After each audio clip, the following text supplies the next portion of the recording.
Nako, marami ho tayong nababasa-basa sa mundo ng social media. Di umano, ang preliminary investigation na yan para dito kay Senator Loren Legarda at Senator Kong Leandro Libiste, paka na daw di umano nitong si Ralph Recto. Late reaction. Paka na daw ho nitong di umano nitong si Ralph Recto. Kasunod ho yan noong di ba mayroong kumalat na balita dyan sa Rockwell? Di ba? Pinainan daw di umano eh.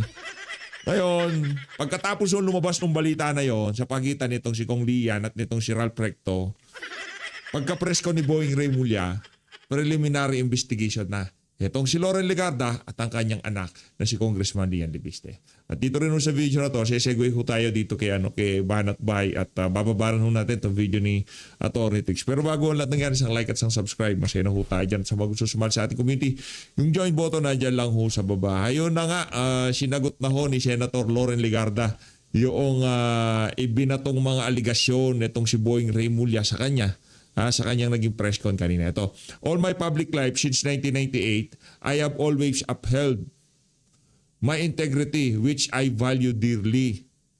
This baseless allegation is a smear on my person that is totally undeserved. Palakpakan natin. Swerte itong si Boeing Remulla, wala na itong si Wala na itong si Enrile. Kung nandito lang si Enrile, kukutosan niya si kukutusan niya si Boeing Remulla. Pero ano ho yan, ika nga ang ating nakikita dito, malamang sa malamang, Sen Loren, maghanda-handa na ho kayo kasi mga adik ho mga kalaban nyo, di ba? Mga wala sa tamang kaisipan. Talaga ho kung tutuluyan ho kayo ng mga yan. Adik sa kapangyarihan ha. Baka ma-misinterpret tayo. Di ba naman adik sa kapangyarihan? Mantakin nyo, talagang ipinilit lang yung ombudsman na yan, di ba? Kung pagbabasihan yung talagang pamantayan ng pagiging ombudsman, hindi ho talaga pasok yung Boeing Remulla na yan. Talagang pinagpilitan ho yan.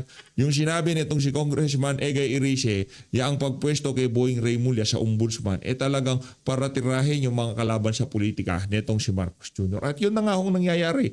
Pag nagkataon, baka mas mauna pang makulong, itong si Senator Loren Legarda dito kay Martin Romualdez. Aray ko. Lipat na ho tayo dito sa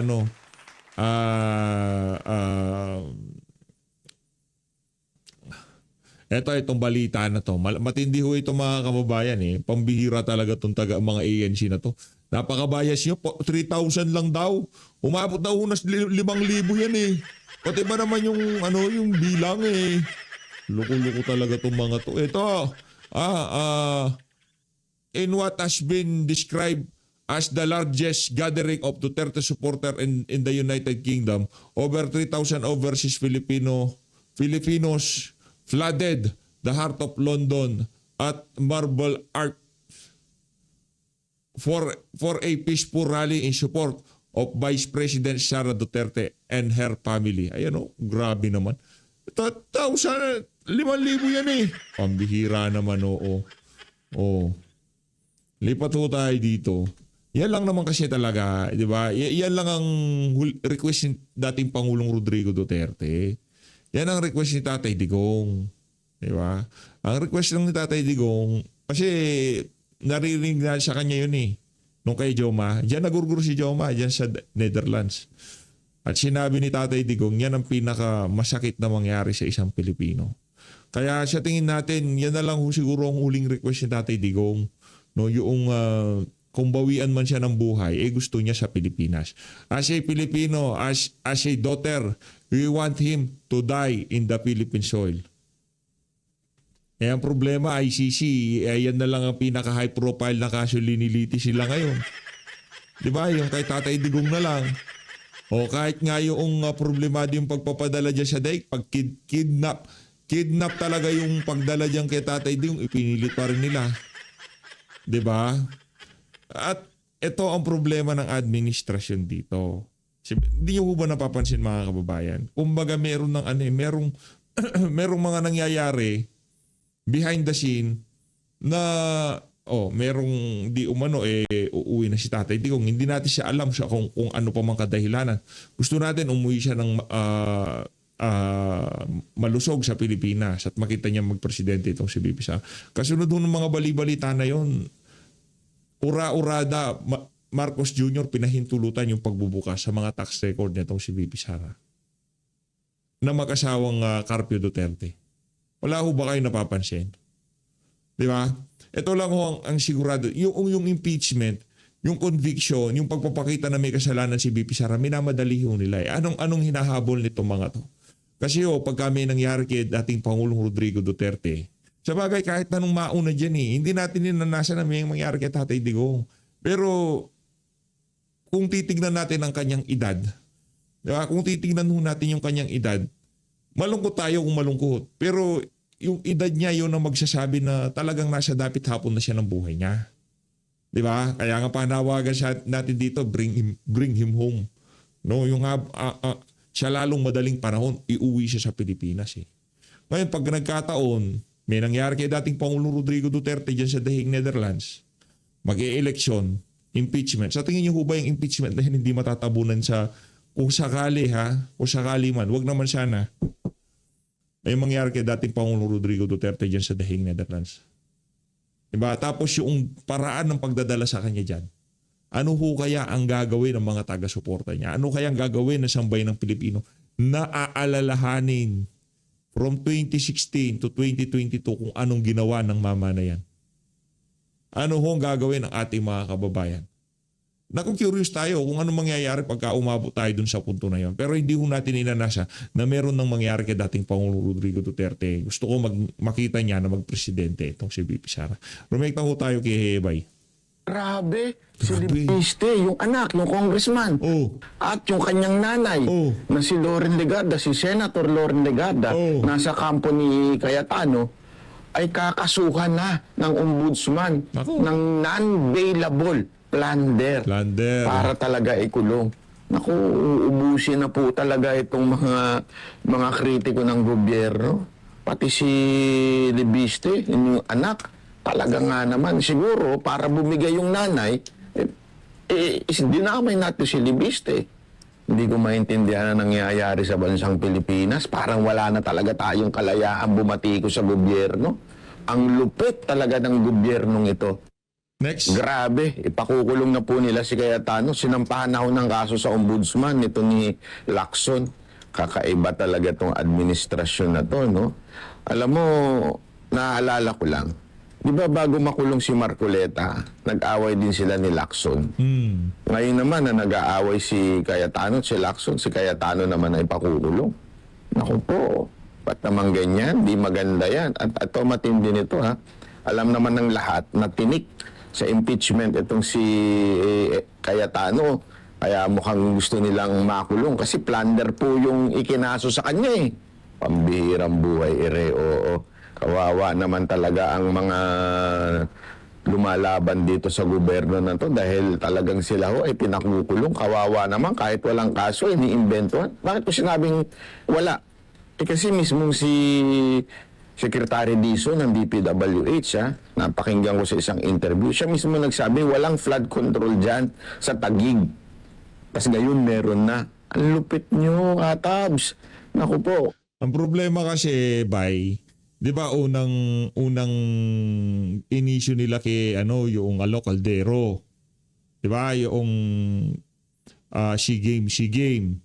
Noong na-realize nila na tatamaan si Vince Dizon at hindi maaaring gawing anggulo yon para ipakulong itong si Senator Cayetano. Kaya ngayon, para ika nga walang spillover kung tawagin, mag-focus na lang diyan sa lugar niya, no?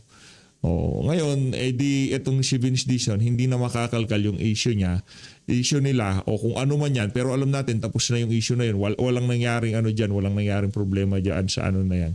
Diba? Kasi kung meron man talagang sumingaw at sumingaw na yan pagpasok pa lang ng administrasyon na to. Kaya ang kanilang ang kanilang sisilipin na lang itong sa Taguig para at least hindi involved itong si Vince Dizon. Hindi nila pinatulan yung naratibo nitong nitong si Matibag. Ang pupukusan na lang nila yung kay Ping Lacson. Kuyog talaga, kuyog. Alright.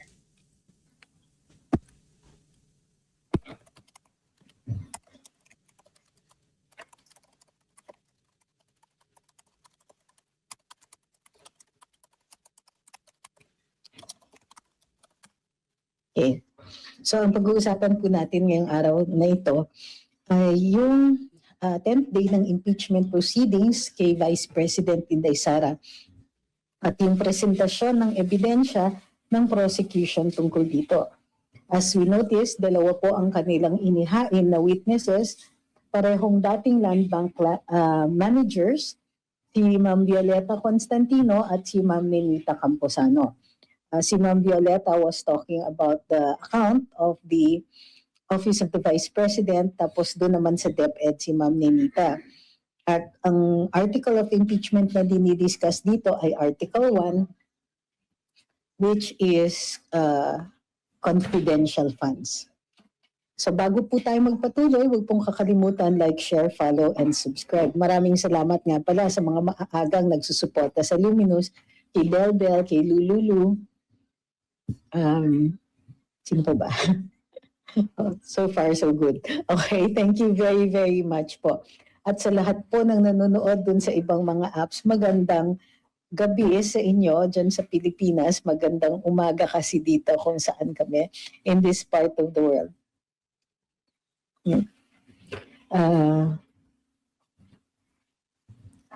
Okay, so umpisahan na po natin. Ang unang pinisent ay si Ma'am Violeta. Siya yung dating land bank manager ng that handled the OVP.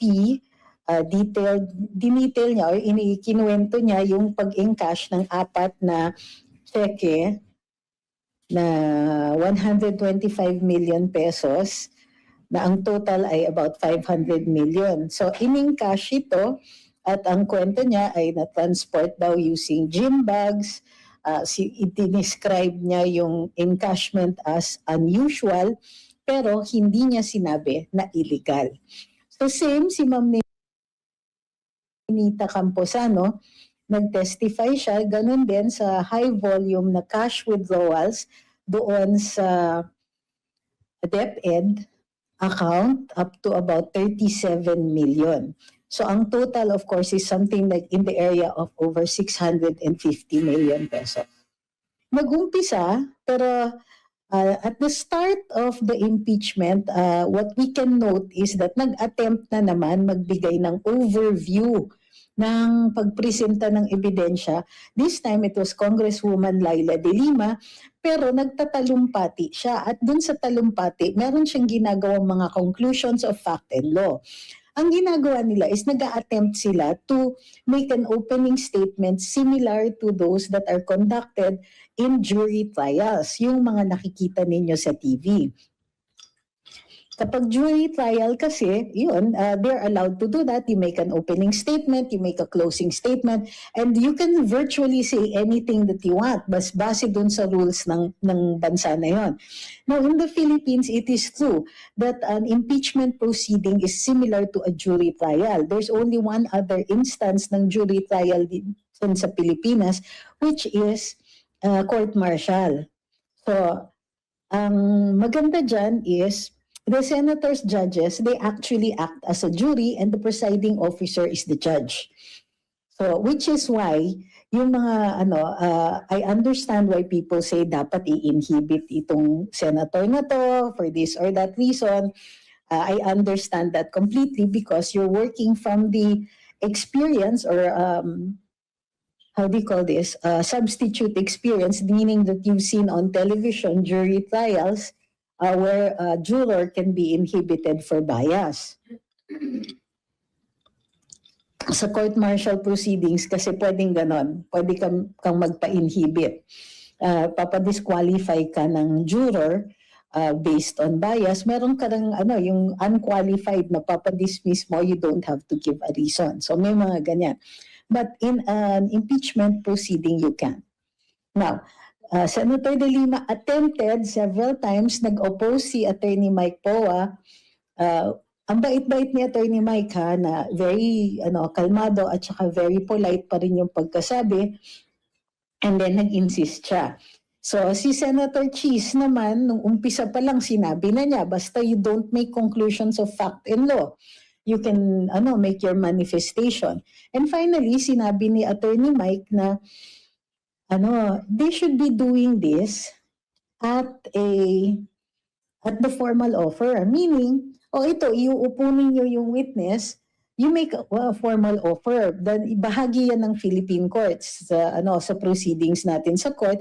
Bago mag-umpisa yung witness, i-explain mo sa judge kung bakit niyo siya inuupo, ano yung purpose, ano yung evidentiary purpose nun, and so on. So kunwari, Your Honor, I am presenting this witness, the testimony of this witness is formally offered for the following purposes. Number one, to prove that there is a link between the accused and the targeted person. Or that there is a relationship between all of the accused, therefore, ganyan. Or that this evidence is intended to prove the following. Yan. So in this case, ano yung purpose ng they are presenting the checks. Originally, grabe ang tagal nung it's like watching the grass grow. Yung very tedious talaga yung i-identify mo yung mga markings on the check, mga ganyan.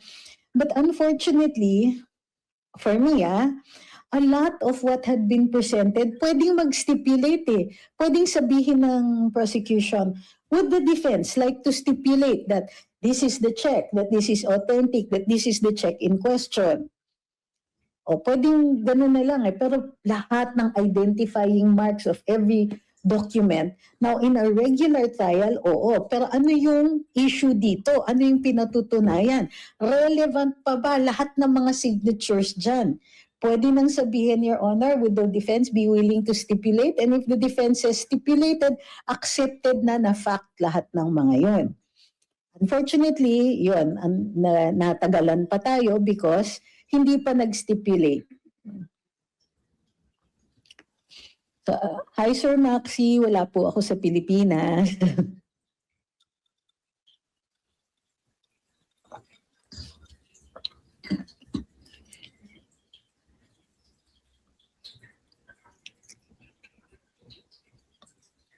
Hi kay Sir Chris, thank you very, very much po. Okay.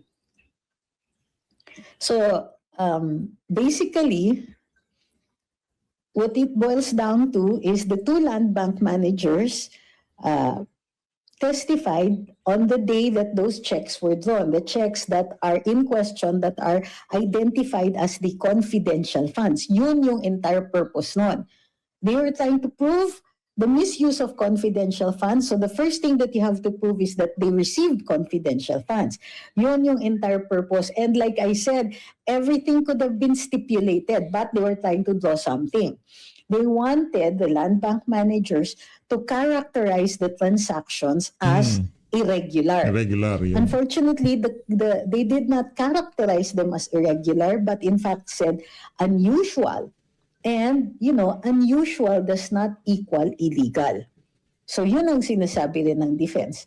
So, actually, pwede naman sabihin ng defense, we'll stipulate, o kaya, like what they did, no cross. No cross. Iko-cross mo? They have not proven anything that they were not willing to admit to.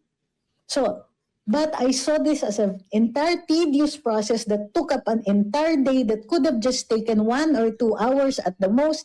Why? Because the prosecution wants to prolong the proceedings.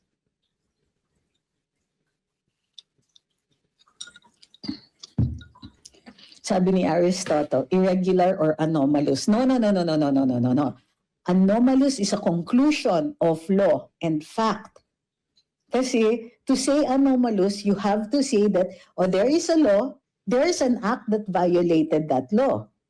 or this particular act violated already a certain law. And that is subject to evidence. Anomalous is a conclusion. Irregular is a description. So those are not the same. So you can say irregular because it is not within the established proceedings. But if it is not illegal, then irregular is simply that. It doesn't happen every day. It is not regular. So yun ang ano. And the defense was willing to say na, okay, sure, why not?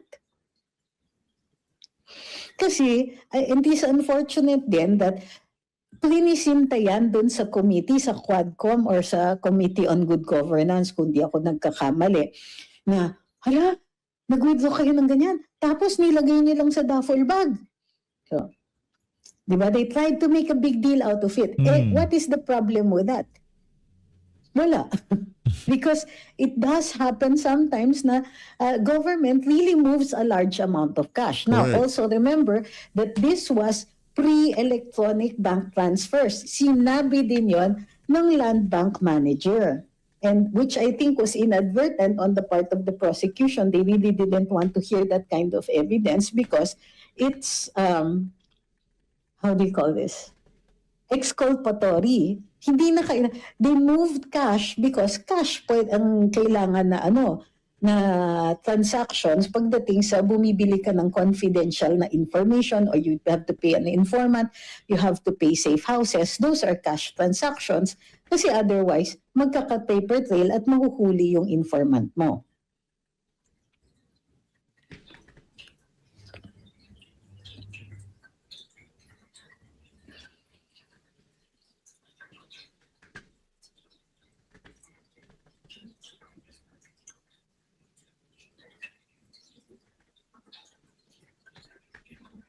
Okay, wala pa akong nakikitang tanong. Ayan.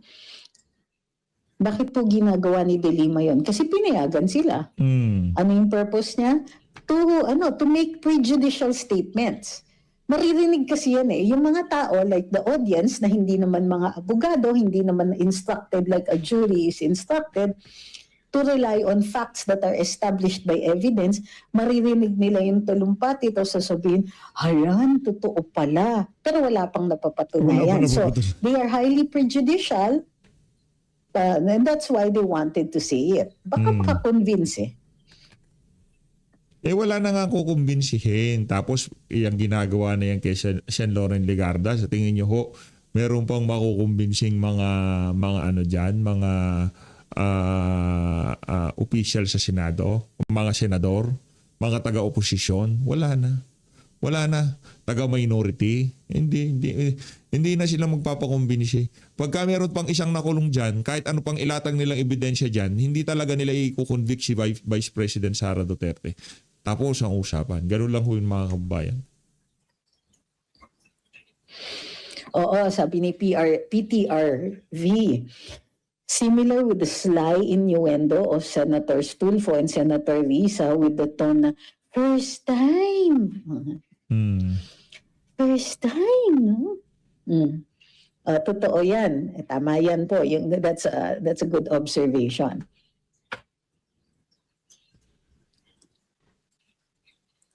Sabi ni Vernel, sa kaalam ko lang, ang prosecution gusto lang pahiyain ang VP kahit legal ang proseso, gawin nilang mali. Hi kay Ma'am Julieta, ay nasa Gothenburg ka sa Sweden. I've been there. Sa university. Good evening, Miss Pamela. Hi, Sir Enrique Kent.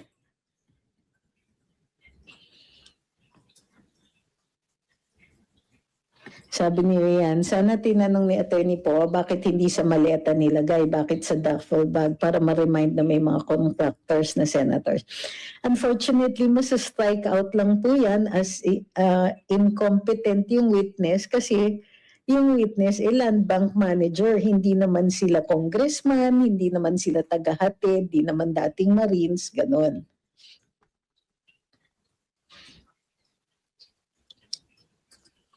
If Senator Marcoleta had been granted to join the impeachment, ano po magiging impact? Hindi po natin alam. That is pure conjecture on our part.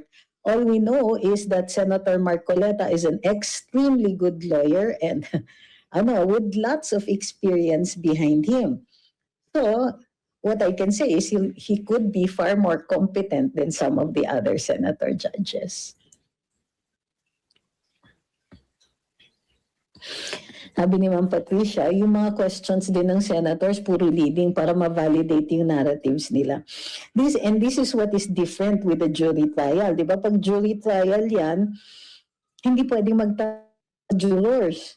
Pero sa atin, syempre, kasi senators, judges sila, pwede yan. Pwede sila.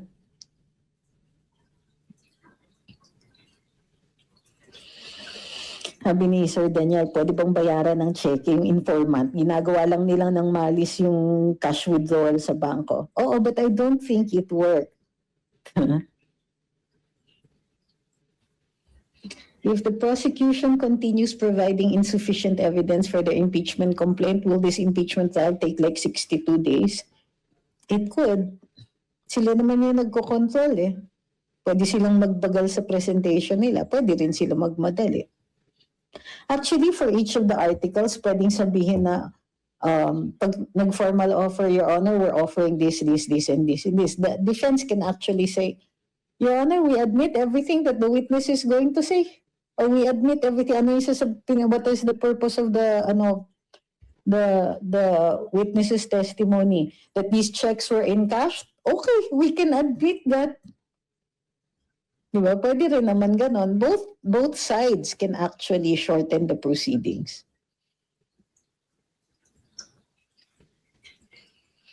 Sabi ni Artuano, si Senator Tulfo, nagdudunong-dunungan. May halong katangahan naman ang pinagsasabi kay presiding na lang ang nagbigay sa kanya ng kaliwanagan ng mga pinagtatanong niya. Di ko kaya yung ginagawa ni Senator Cheese. Mahaba pasensya niya.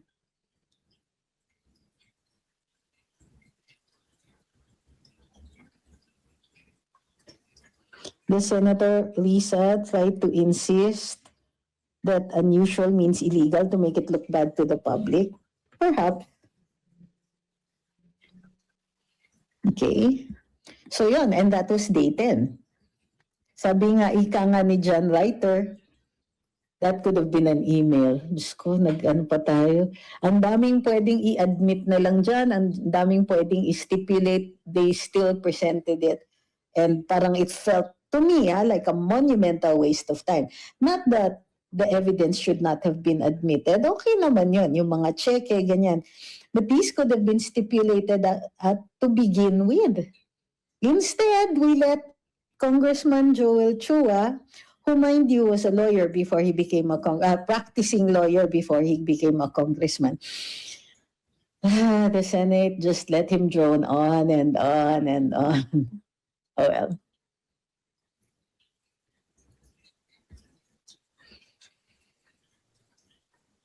Sabi ni Ma'am Awi, I'm not sure it really happens in a bank, but I doubt withdrawals of cash like that are really highly unusual.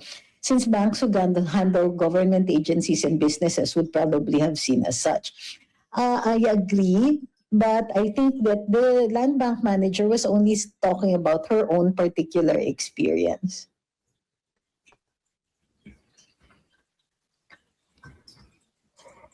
Kasi hatok pa rin ako. How to dun sa sinabi ni Senator Erwin Tulfo na ang minority ang humaharang sa flood control investigation. Did he offer any evidence? Did he identify anybody? It is also possible na sinasabi ng, baka sinasabi ng minority. Sige, ano ba yan? Mag-schedule kayo ng Blue Ribbon, meron tayong impeachment on that day. Mga ganyan. Wala tayong details Wala akong nakitang detalye pa dun sa sinasabi niya, and the devil is in the details. So, ang daming pwedeng dahilan yan, and many of them perfectly reasonable. Sabi ni Rain, pwede po ba ma-cite in contempt si De Lima sa ginagawa niya sa opening speech niya? Only if she was insistent and consistently disobedient. Yun, contempt na yan. Bakit pwede sa budget, PI, healthcare, di makatulong sa mahihirap? 24 pa rin ba threshold vote sa Senado? Yes po, wala namang sinasabi ang Korte Suprema dyan at wala namang tumutol o nagmosyon sa mga senador.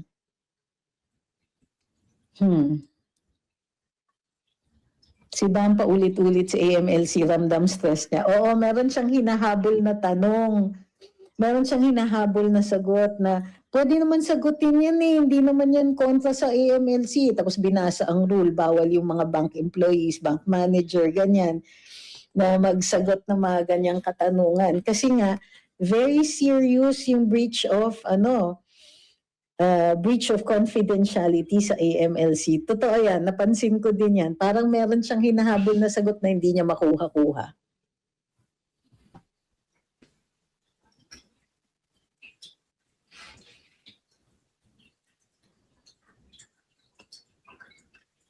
Second week of August po, more or less, Ma'am Fuki.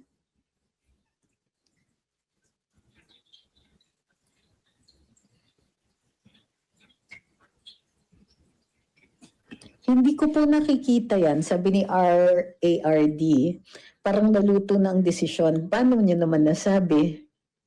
Formality lang yung Senate Court. Paano niyo nga nasabi? Bias ang palabas ng mainstream media. Mainstream media is not the court.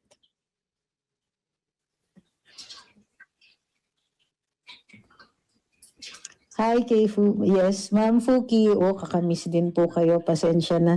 Mostly nag-videos ako ngayon but I'm really busy right now.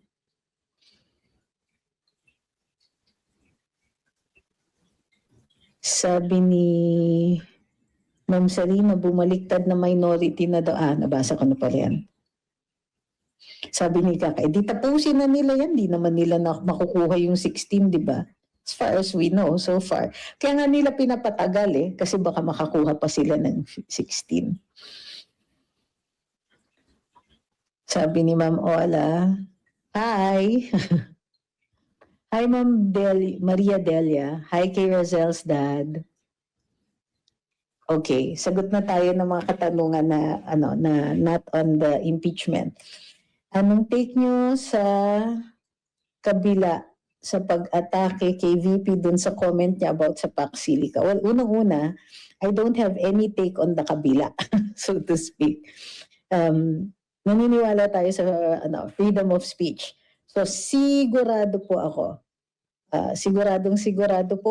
that they will come up with more criticism. Pero medyo mababaw po yung criticism nila. Kasi hindi naintindihan lang ni VP yung katanungan. And normally, the VP does not make comments on the President's foreign relations. Or if she does, ganito yan The President is the sole architect of our foreign relations. So merong kahit paanong deference to that. So, otherwise, wala. So what? Kung hindi niya sinagot, hindi talaga ako mag-comment dyan. Tapos hindi niya narinig. So, yung faxi, whatever, ganyan. So what? Kung yan na po ang kabuuan ng kritisismo ng kabila kay VP, it means it's a slow news day. Para dun sa nagtatanong ng take namin sa Pax Silica, nag-live po kami dyan. You can catch it on the Red app. You can't miss it. Yun yung title.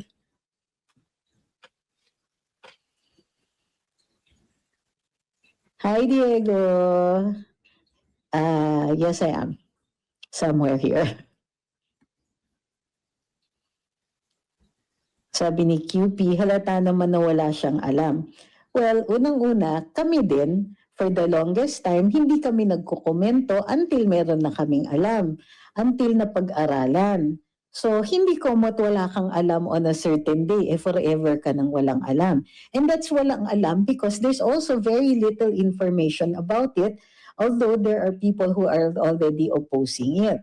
Unang-una, hindi siya ganun din kadali maintindihan. In fact, marami ang nag-request dito that we do a live on Pax Silica. And so we did. You can look for it on the Red app on YouTube.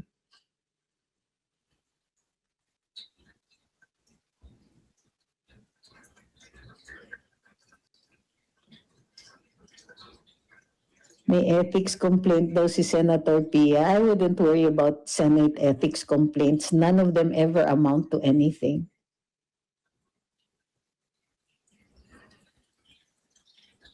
Sabi ni Chris, buti na lang daw di makaya si Kong Egay. Well, alam niyo naman, political naman talaga ang mga hosts ng The Spokes. We really designed it that way. Sabi ni Fuki was listening to your discussions on Paxilica. Hope we have deep discussion soon about it. Well, the problem is the lack of information. Walang concrete plans. The President mentioned it in his SONA but did not give us any specific details, which is really style talaga ni Pangulo yan.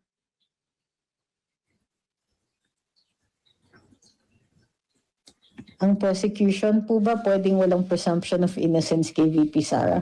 No, because as part of the state has to uphold the Bill of Rights, and the Bill of Rights says that the presumption is innocence. However, they are the prosecution and their job is to prove the allegations against the Vice President. They have a role to play.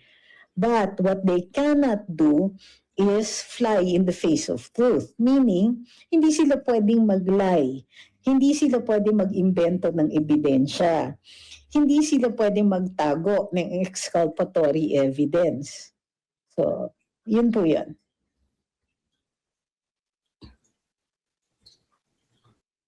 Ay nako mga kababayan, kung gusto nyo tapusin yung video na yan ni Atty. Trixie Cruz Angeles, punta lang ko kayo dyan sa Luminous by Atty. Trixie Cruz Angeles. As always, maraming salamat po sa pag-support sa page. Mag-ingat po kayo lahat. Mahal natin Pilipinas.